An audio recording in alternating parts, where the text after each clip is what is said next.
हिंगोलीमधून हिंगोली लोकसभेची जागा शिवसेनेलाच मिळणार आणि हेमंत पाटील हेच उमेदवार राहणार असा दावा आमदार संतोष बांगर यांनी केला आहे।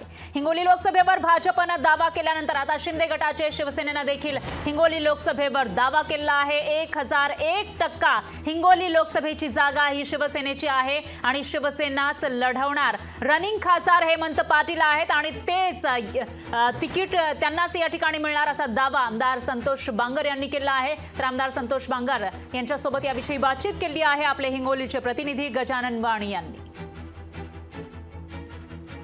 हिंगोली लोकसभेवरती भाजपने दावा केल्यानंतर आता शिवसेने देखील दावा केलाय। आपल्यासोबत आमदार संतोष बांगर दादा, मला सांगा, आपण हिंगोली लोकसभेवरती दावा केलेला आहे, काय सांगा? हिंगोली लोकसभा ही शिवसेनेची आहे। शिवसेनेचा रनिंगचा खासदार हेमंत पाटील आहे, त्याच्यामुळे दावा आमचा नाही। आम्ही उमेदवारी आमची डिक्लेअर होऊन जाईल आज उद्या आणि आम्ही कामाला लागलेलो आहोत। या महाराष्ट्राचे मुख्यमंत्री आदरणीय एकनाथभाई शिंदे, देवेंद्रजी फडणवीस आणि अजितदादा पवार या तिन्ही नेत्यांचं जर काम जर बघितलं तर महाराष्ट्रातली जनता अतिशय खुश आहे।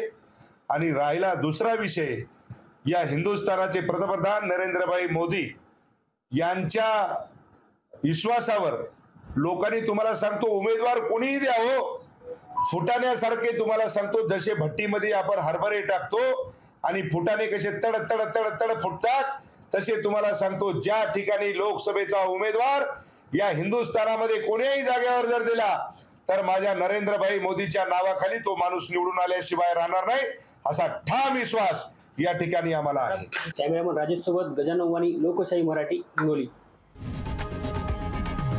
लोकशाही मराठी, ऐका, पहा, जागरूक रहा।